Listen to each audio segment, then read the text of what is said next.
अस्सलाम वालेकुम व्यूअर्स, कैसे हैं आप? उम्मीद करता हूँ खैरियत से होंगे। फ़र्स्ट ऑफ़ ऑल सबसे पहले तो मेरा जो ये माइक है ना, ये थोड़ी सी गड़बड़ कर रहा है। तो अगर आवाज़ में कोई ऊंच नीच या हेर फेर हो तो ज़रा बर्दाश्त कर लीजिएगा, क्योंकि माइक जिस तरह का मैं चाह रहा हूँ वो मुझे मिल नहीं रहा है। तो मैंने मंगाया है, इंशाल्लाह बहुत जल्द वो आ जाएगा। तो फिर इंशाल्लाह वीडियो में जो भी परेशानियाँ आ रही हैं या वॉइस में जो भी परेशानी आ रही है वो ठीक हो जाएगी। लेकिन अभी के लिए फ़िलहाल अगर कोई थोड़ी सी ऊंच नीच हो जाए तो माइंड मत कीजिएगा। कल मैच है पाकिस्तान वर्सेस साउथ अफ्रीका। मैंने प्लेइंग 11 पहले ही शेयर कर दी है, उसकी वीडियो का लिंक ऊपर आई बटन पे शो हो रहा होगा, उस पर जाके आप देख सकते हो। वहाँ से पाकिस्तान कल सेंचुरियन में अपने पहले टेस्ट मैच का आगाज़ करने जा रहा है साउथ अफ्रीका के खिलाफ। ये पाकिस्तान का पहला टेस्ट मैच है। हालांकि वर्ल्ड टेस्ट चैंपियनशिप का हिस्सा है ये टेस्ट मैच, और पाकिस्तान भी उसमें शामिल है। लेकिन पाकिस्तान का अब कोई जवाब बनता नहीं है, क्योंकि पाकिस्तान ने जिस तरह की परफॉर्मेंसेस दी हैं टेस्ट क्रिकेट के अंदर, शान मसूद की कप्तानी में ऑस्ट्रेलिया में जाके क्लीन स्वीप हो जाना, फिर बांग्लादेश से अपने घर में क्लीन स्वीप हो जाना, फिर इंग्लैंड से पहला टेस्ट मैच घर में हार जाना, वो तो आकिब जावेद के आने के बाद स्पिन ट्रैक बनाए गए। और जब स्पिन ट्रैक बनाया गया तो पाकिस्तान की टीम उस पर जीती, जिसमें शान मसूद की कप्तानी का कोई इतना बड़ा अहम रोल था नहीं, किरदार था नहीं।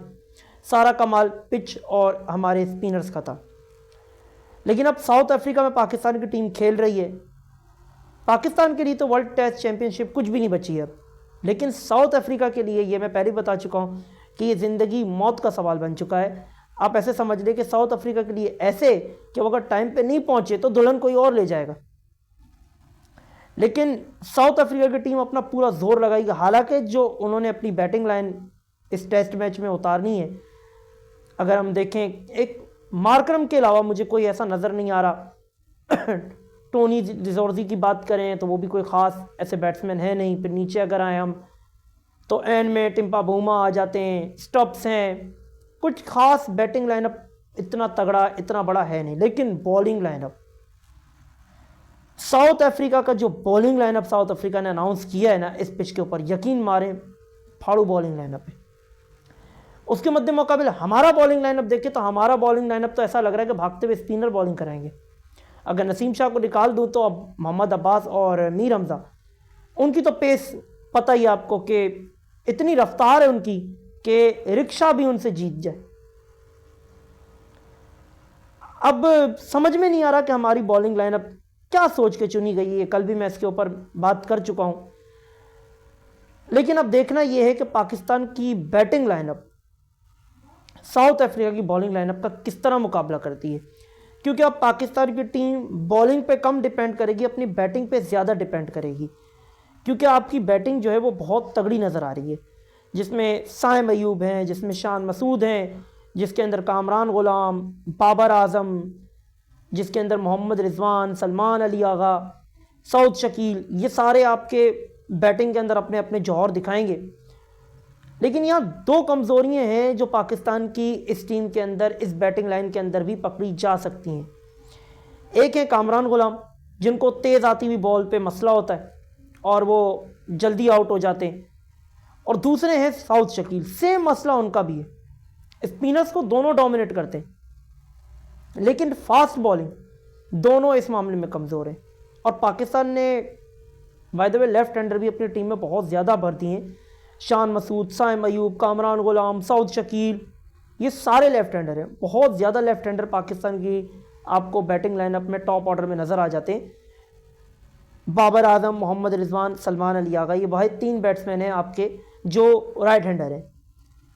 अब बाबर आजम की आपको पता है कि टेस्ट क्रिकेट के अंदर फॉर्म थी नहीं, उनको ड्रॉप किया गया। अब ये उनकी वापसी हो रही है 2 टेस्ट मैचेस के बाद, यानी जो इंग्लैंड की सीरीज़ हुई थी उसके बाद। अब देखना ये होगा कि बाबर आजम इस पिच के ऊपर किस तरह का परफॉर्म करते हैं। बाबर आजम का रोल बहुत अहम रहेगा, बहुत अहम रहेगा। बाबर आजम का किरदार बहुत ज़्यादा यहाँ पे होगा, क्योंकि ये पिचेस जो है ना, ये पिचेस बड़ी सूट करती हैं बाबर आजम को। और बाबर आजम ऐसी पिचेस पे खेलने के आदी हैं। मोहम्मद रिजवान हो गए, बाबर आजम हो गए, क्योंकि ये पिचें ऐसी नहीं आप आएँ और शॉट खेलना शुरू कर दें।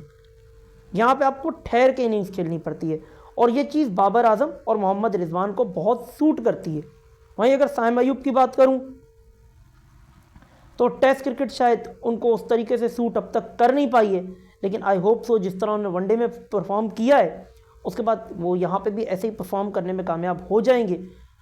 और शान मसूद की एक ही सेंचुरी है जो कि इंग्लैंड के ख़िलाफ़ आई थी, उसके बाद से उनका बल्ला खामोश है, लेकिन अब उनको भी अपना बल्ला चलाना होगा क्योंकि ये आखिरी मौका है आपके जो शान मसूद है कैप्टन उनके पास। अगर उनको इस सीरीज़ में शिकस्त हो जाती है और फिर पाकिस्तान और वेस्ट इंडीज़ की जो सीरीज़ है उसमें फिर आपको भाई हो सकता है कि मोहम्मद रिजवान ये कमांड भी संभालते हुए नज़र आ जाए टेस्ट फॉर्मेट की, क्योंकि लॉन्ग फॉर्मेट में जिस तरह बॉलिंग लाइनअप को जज करना होता है, जिस तरह बॉलिंग चेंज करने होते हैं, इसमें मोहम्मद रिजवान काफ़ी हद तक बहुत ज़्यादा बल्कि कामयाब है। लॉन्ग फॉर्मेट की मैं स्पेशली बात कर रहा हूँ। T20 में शायद मोहम्मद रिजवान की कप्तानी उस तरह से अब तक हमारे सामने निखर के नहीं आई है और उस तरह से वो अभी तक T20 में परफॉर्म भी नहीं कर पाए, लेकिन अगर मैं वनडे या टेस्ट की बात करूँ तो मोहम्मद रिजवान की कप्तानी बहुत एक अहम रोल है टीम के अंदर, क्योंकि उनके जो बॉलिंग चेंजिंग्स होते हैं ना, जब वो देखते हैं कि सामने वाला बैट्समैन जो है अब ये फंस गया है, अब ये चढ़ के खेल रहा है, तो उसी टाइम पे वो ऐसा चेंज करते हैं, ऐसी फील्ड प्लेसमेंट सेट करते हैं कि सामने वाला हक्का बक्का हो जाता है। तो यही मोहम्मद रिजवान की क्वालिटी है, यही से वो गेम प्लान कहते हैं। लेकिन अब कल पाकिस्तान की टीम उतर रही है और पाकिस्तान की टीम क्या करने वाली है ये अब देखना होगा। और अगर पाकिस्तान की टीम को ये टेस्ट मैच जीतना है तो पाकिस्तान को अपनी हिकमत अमली सही से तैयार करनी होगी, प्लान सही से तैयार करना होगा। और पाकिस्तान को स्पेशली अब देखना ये होगा कि शान मसूद जिनको ये बॉलिंग लाइनअप दिया गया है वो इस बॉलिंग लाइनअप को किस तरह यूटिलाइज करते हैं, किस तरह से इस बॉलिंग लाइनअप से रेस जीतते हैं, क्या वो इस बॉलिंग लाइनअप से जंग जीत भी पाएंगे या नहीं, जो कि एक बड़ा टफ टास्क है, बहुत मुश्किल काम है।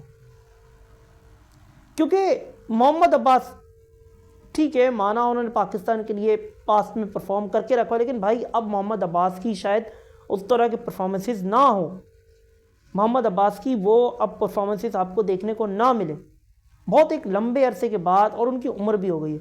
दूसरी तरफ मीर हमज़ा भाई ये पाकिस्तान में परफॉर्म नहीं कर पाए तो साउथ अफ्रीका में कहाँ से परफॉर्म कर देंगे। आपने उनको शाहीन शाह अफरीदी की जगह कि वो भी लेफ्ट आर्मर है तो चलो इनको खिला लेते। नोमान अली, खुदाई करे भाई कि नोमान अली और सलमान अली आगा ये कुछ कर जाएं, क्योंकि यहाँ पे स्पिनर्स का कोई काम इस पिच के ऊपर नज़र नहीं आ रहा। ये पिच कंप्लीटली फास्ट बॉलर्स की बनाई गई है, it's a fast track, pacers के लिए है। और ये इतनी ख़तरनाक पिच है कि यहाँ पे एक दफ़ा इंडिया और साउथ अफ्रीका का मैच अबैंडेड कर दिया गया था कि कहीं किसी को चोट ना लग जाए। इतनी यानी इस हद तक अब आप सोच सकते हैं कि खूनी पिच है ये, इतनी तेज़ बॉल आती है इधर। नसीम शाह के लिए तो ये बहुत अच्छा है, लेकिन मोहम्मद अब्बास और मीर हमज़ा क्या कर पाएंगे इस पिच पे, वो कुछ कर पाएंगे ये देखना बहुत अहमियत का हामिल होगा। ये बहुत अहम मैच है।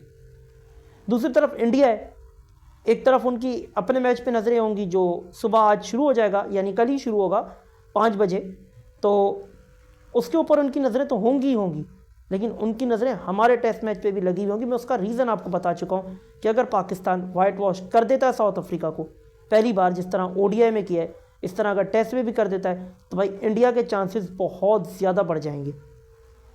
लेकिन ऐसा नहीं है कि वो सिर्फ साउथ अफ्रीका के हारने से पहुंच जाएंगे, उनको अपने भी दोनों मैचेस जीतने होंगे। ये भी उनके लिए बहुत एक मुश्किल टास्क है, क्योंकि जिस तरह इंडिया की टीम खेल रही है ना ऑस्ट्रेलिया के अंदर, लगता नहीं है कि वो 2 टेस्ट मैचेस जीत पाएंगे। अब भाई अपना ट्रेविस हेड तो है ही ना उनकी लेने के लिए, वो तो लेता ही है उनकी क्लास, तो वो तो है ही। इसके अलावा भाई हफ्तावार रैंकिंग भी आ गई है, बाबर आजम की रैंकिंग भी आ गई है, और इसके अलावा साहिम अयूब की रैंकिंग भी आ गई है। मुझे समझ में नहीं आता कि यूट्यूबर्स को तो बाबर आजम से दुश्मनी है, ठीक है ना, इंडियन यूट्यूबर्स को, पाकिस्तानी यूट्यूबर्स को, हेटर्स को तो दुश्मनी है ही है, ज़माना दुश्मन बना हुआ बाबर आजम का। लेकिन मुझे लगता है कि ICC भी उसी लाइन में लग चुका है। बाबर आजम के 800 पॉइंट थे, 800 रेटिंग पॉइंट्स थे इन 3 मैचों से पहले, ठीक है ना, क्योंकि बाबर आजम के जो बाकी के पॉइंट्स थे 25-30 पॉइंट, वो सीरीज़ ना खेलने की वजह से जिम्बाब्वे में वो काट लिए गए थे, और फिर एक मैच उनका बुरा गया उसके भी काट लिए गए थे। लेकिन फिर बाबर आजम ने 2 मैचों में, एक में 52 बनाए और एक में बाबर आजम ने बनाए 73। लेकिन उसके बावजूद बाबर आजम के 10 से 12 रेटिंग पॉइंट्स बढ़ने के बजाय 5 रेटिंग पॉइंट्स कम हो गए। 5 रेटिंग पॉइंट्स कम हो गए। और जो आईसीसी जो बंदा रैंकिंग अपडेट करता है ना, मुझे लगता है बहुत बड़ा चरसी, मवाली, नशाई, कोई सोने वाला बंदा है, जागता नहीं है वो, या तो वो आंखों से महरूम है। रैंकिंग वनडे की अपडेट हो रही है और तस्वीर टेस्ट फॉर्मेट की लगी हुई। क्लैपिंग,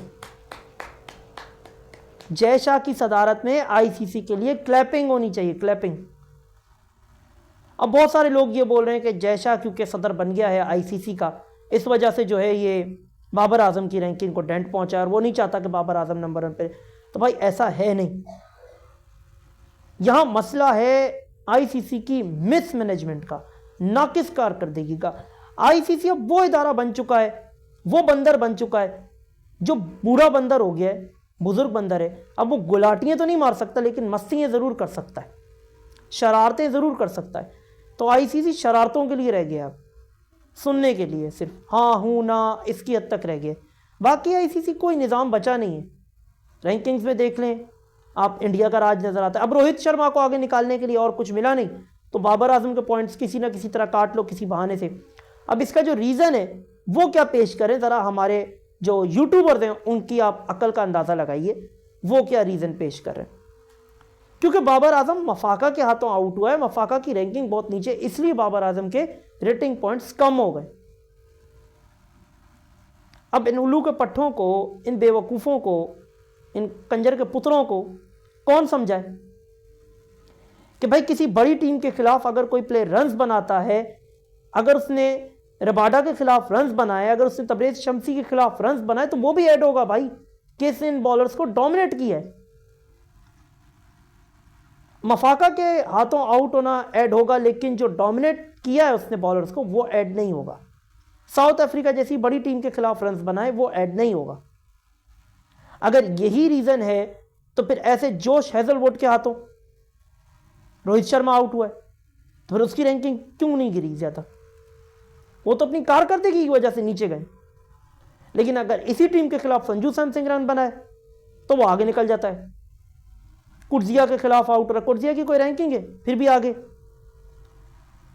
सूर्य कुमार यादव, वो सुअर कुमार यादव, सुअर रन्स बनाए तो आगे निकल जाते हैं, लेकिन बाबर रन्स बनाए तो पीछे हो जाता है। अब साइम अयूब ने रन्स बनाए, साइम अयूब 57 रैंकिंग पे था। साइम अयूब को 2 सेंचुरी बनाई, हालांकि एक 25 रन की इनिंग, एक बीच में फ्लॉप भी है, तब भी वो 23वें नंबर पे आ गया। लेकिन बाबर आजम के 5 रेटिंग पॉइंट्स काट लिए गए, 795 रेटिंग पॉइंट्स कर दिए गए। तो भाई बाबर आजम के साथ नाइंसाफ़ी चल रही है और मुसलसल चल रही है, और मुझे लगता है कि बाबर आजम के साथ नाइंसाफ़ी होती रहेगी। लेकिन फाड़ में जाइए आईसीसी की रैंकिंग, इससे कोई फ़र्क नहीं पड़ता। बाबर आजम बड़ा बैट्समैन है, बड़ा बैट्समैन था और बड़ा बैट्समैन रहेगा। बाबर आजम के अभी बहुत रन्स आना बाकी हैं, यही आईसीसी मजबूर हो जाएगा बाबर आजम को पॉइंट्स देने पे, रेटिंग पॉइंट्स देने पे, क्योंकि अभी बाबर आजम 2025 में बहुत तबाही मचाने वाला है। तो तैयार है आईसीसी भी, या आईसीसी पैरों में आके गिरेगा बाबर आजम की इंशाल्लाह। सो उम्मीद करता हूँ आज की वीडियो आपको अच्छी लगी होगी। वीडियो अगर अच्छी लगी हो तो चैनल को सब्सक्राइब कर दें, वीडियो को लाइक कर लें, बेल आइकन निशान को दबा दें ताकि आने वाली वीडियो की नोटिफिकेशन आप तक पहुँच सके। इसके अलावा अपनी कीमती राय से आप मुझे कमेंट सेक्शन में आगाह कर सकते हैं। आप मुझे बता सकते हैं आपको क्या लगता है, बाबर आजम के हवाले से आप क्या सोचते हैं, या पाकिस्तान की टीम टेस्ट मैच अपना जीत पाएगी शान मसूद की कप्तानी में या नहीं, या वाइट वॉश होगा जो इंडिया की चाहत है वो नहीं होगा यहाँ पर, यह आप मुझे बता सकते हैं। इसके अलावा फेसबुक या इंस्टा पे आप मुझे फॉलो करना चाहते हैं तो लिंक नीचे आपको डिस्क्रिप्शन बॉक्स में मिल जाएगा, वहाँ से जाकर आप मुझे फॉलो कर सकते हैं। वीडियो अच्छी लगे तो वीडियो को दोस्तों के साथ ज़्यादा से ज़्यादा शेयर करें। मैं मिलता हूँ आपके साथ नेक्स्ट एक और वीडियो में, तब तक के लिए मुझे दीजिए इजाज़त। अल्लाह हाफिज़, अल्लाह के बाद फ़ी अमान अल्लाह।